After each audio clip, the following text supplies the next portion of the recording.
Oke, kali ini kita akan belajar mengenai rangkaian listrik AC atau listrik bolak-balik.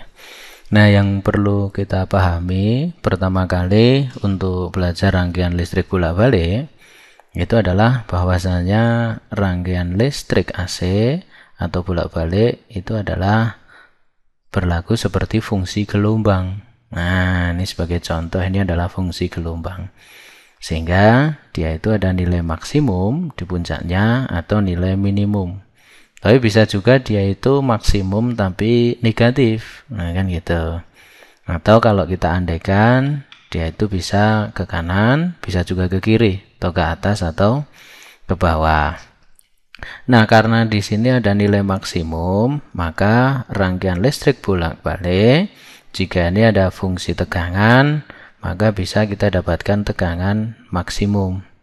Nah, kan gitu. Atau kalaupun ini bisa juga sebagai fungsi arus. Nah, maka bisa juga kita dapatkan ini adalah nilainya adalah arus maksimum. Nah, rangkaian listrik bolak-balik sendiri karena fungsi gelombang, maka bisa kita tuliskan V atau tegangan itu adalah tegangan maksimum dikalikan ini adalah sin. Nah, ini omega dikalikan dengan T. Dimana yang namanya omega itu adalah kecepatan sudut. Nah, kan gitu. Nah, bagaimana kalau misalkan arus? Nah, arus atau I, benar ya? Ketika dia itu arus, maka bisa kita tuliskan juga I maksimum, kan itu dikalikan dengan, nah ini adalah sin omega kali T. Nah, ini adalah fungsi I-nya. Nah, gitu. Nah, dari fungsi ini kita dapatkan ada dua hal. Yang pertama adalah tegangan maksimum. Nah, ini tegangan maksimum, sedangkan ini adalah omega atau kecepatan sudut. Ini kan itu. Sebagai contoh, misal ada V sama dengan misalkan adalah 100. Nah, dikalikan dengan ini adalah 100 T. Nah, kan gitu. Dari sini bisa kita dapatkan V maksimumnya itu nilainya adalah 100. Nah, satuannya adalah volt. Nah, bagaimana dengan omeganya? Oh, omeganya itu adalah 100. Nah, ini satuannya adalah radian per sekon. Nah, ini adalah yang namanya omega. Sebenarnya kalau kita kembangkan, omega itu kan bisa dicari frekuensinya. Di mana yang namanya omega sama dengan 2pi dikalikan dengan F. Sehingga kita masukkan coba. Nah, ini adalah 2pi dikalikan dengan F. Nah, kan gitu. Jadi, yang namanya F-nya itu nilainya adalah 50 per pi. Satuannya ini adalah hertz. Nah, kan itu. Ini sebagai contoh kalau suatu fungsi rangkaian listrik arus bolak-balik. Nah, dari tegangan maksimum kita bisa juga dapatkan tegangan efektif atau yang terpakai. Nah, bagaimana mencarinya? Tegangan maksimum dibagi dengan akar 2. Begitu juga dengan I.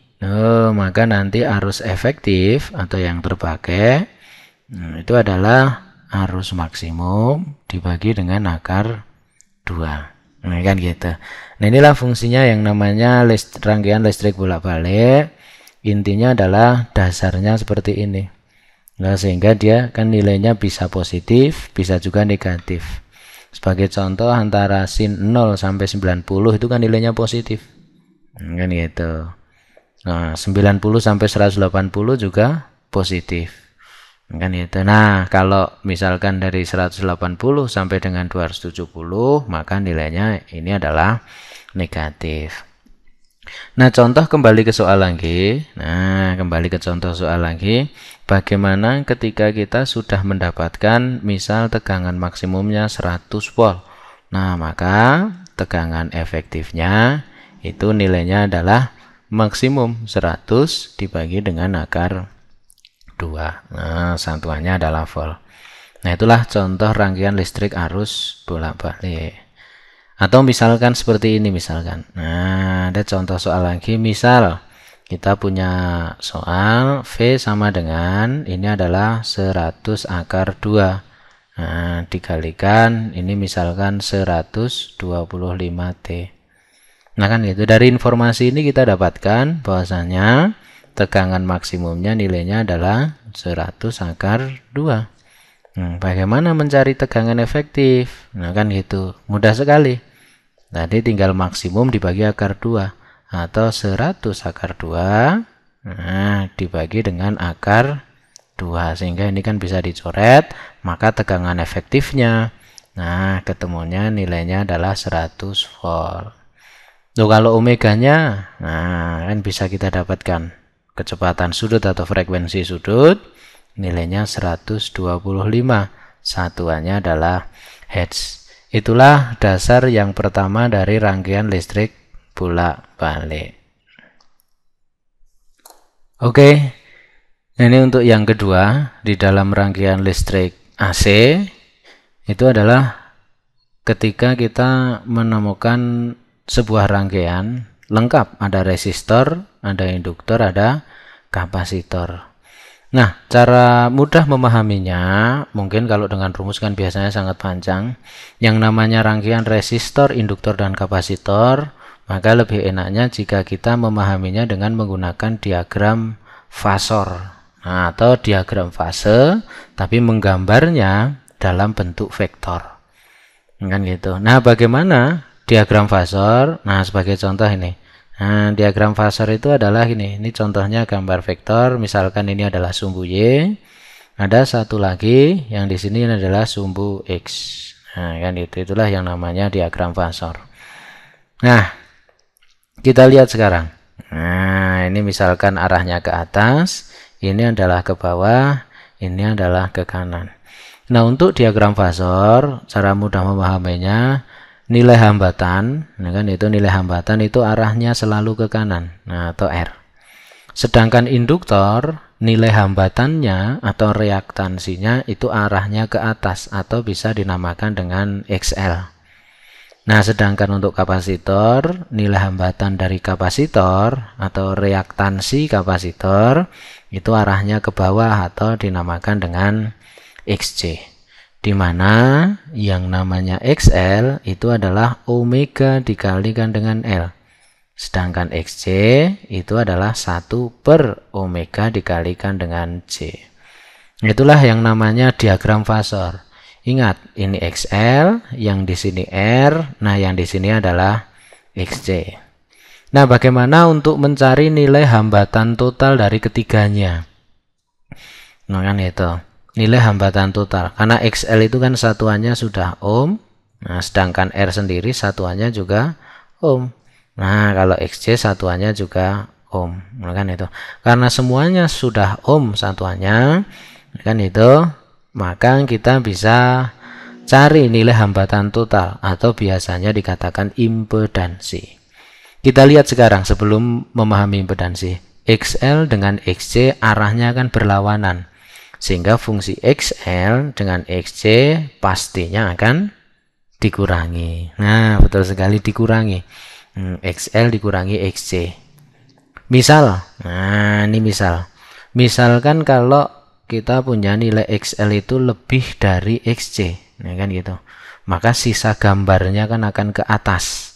Nah, kan gitu. Sisa gambarnya akan ke atas. Atau lebih ke induktor. Maka dia itu rangkaian tersebut akan mempunyai sifatnya itu adalah induktif karena lebih ke induktor. Bagaimana jika sebaliknya XL kurang dari XC? Nah, kan itu. Maka sifatnya itu adalah akan menjadi kapasitif. Nah, kan itu karena nilai reaktansi kapasitornya lebih banyak.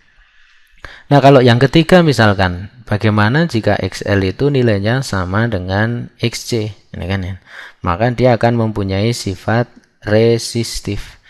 Nah, kan itu. Kenapa resistif? Nah, karena XL sama dengan XC sehingga ketika dikurangi kan hasilnya 0. Tinggal resistornya saja. Nah, karena resistif, maka dia itu terjadi yang namanya resonansi. Nah, sehingga kita tahu syaratnya resonansi adalah XL sama dengan XC. Nah, kalau kita turunkan lagi, misal XL sama dengan XC. Nah, Maka nanti omega L sama dengan 1 per omega C. Coba kita uraikan lagi. 2πf dikalikan L sama dengan 1 per 2πf dikalikan dengan C. Sehingga namanya F ketika kita masukkan gini 2pi dan L-nya turun. Maka 1 per 2pi, nah kan itu. Nah, ini akar 1 per LC. Nah, kan itulah yang namanya frekuensi resonansi. Nah, sekarang kita kembali ke masalah bagaimana jika kita mencari nilai hambatan total atau impedansi. Misal kita ambil contoh XL lebih dari XC, maka kan sisanya akan ke atas. Nah, kalau impedansi itu apa, Mas? Nah, impedansi itu adalah sisi miring. Sisi miringnya dari Pitagorasnya ini. Nah, sisi miringnya. Kan gitu. Nah, ini sisi miringnya sehingga kita dapatkan ada sudutnya atau tetanya. Karena tadi nilainya, nah yang atas itu adalah XL. Nah, XL dikurangi dengan apa ini? XC, sedangkan impedansi itu adalah sisi miring dari sebuah Pitagoras. Kita lihat di sini adalah R. Maka kita dapatkan sisi miringnya itu kan akar dari yang ini. Nah, yang X kuadrat ditambah Y kuadrat. X-nya itu kan R kuadrat ditambah dengan XL min. Nah, ini adalah XC dikuadratkan. Inilah kalau kita mencari impedansi atau nilai hambatan total dari rangkaian arus bolak-balik. Nah, Mas, bagaimana kalau kita mencari arusnya? Nah, kalau untuk mencari arusnya pakai aja hukum Ohm. Nah, betul. V sama dengan I kali R. Tetapi karena ini hambatan totalnya Z, maka ini adalah I dikalikan dengan Z atau hambatan total dari ini semuanya. Kan gitu. Nah, kalau kita ingin mencari yang namanya tegangannya pada resistor, nah bagaimana? Nah, ini namanya adalah VR. Nah, ini adalah I dikalikan dengan R. Lah, kalau tegangannya induktor, ya namanya adalah VL. Atau I dikalikan dengan XL. Kalau tegangannya kapasitor, nah yang di sini, itu namanya adalah VC atau I dikalikan dengan XC. Nah, kan itu. Itulah diagram fasor dari rangkaian listrik arus bolak-balik. Intinya, kalau Anda semuanya pengen memahami satu, nilai Z, yang kedua XC, yang ketiga XL. Nah, kan gitu. Nah, yang keempat baru ini. Nah, itulah kalau kita ingin memahami rangkaian listrik arus bolak-balik. Kan itu. Nah, kalau sebagai tambahan, tadi kan ini ada sudut theta, benar ya? Nah, ini sudut theta, itulah yang dinamakan dengan faktor daya. Nah, ini adalah faktor daya. Atau kalau faktor daya biasanya dinamakan dengan cos theta. Nah, betul. Cos itu kan samping dibagi dengan miring. Nah, kan itu sampingnya R, miringnya adalah Z. Maka cos theta itu nilainya adalah R dibagi dengan Z. Kan itu. Nah, itulah rangkaian listrik arus bolak-balik. Semoga saja yang sedikit ini menjadi bermanfaat.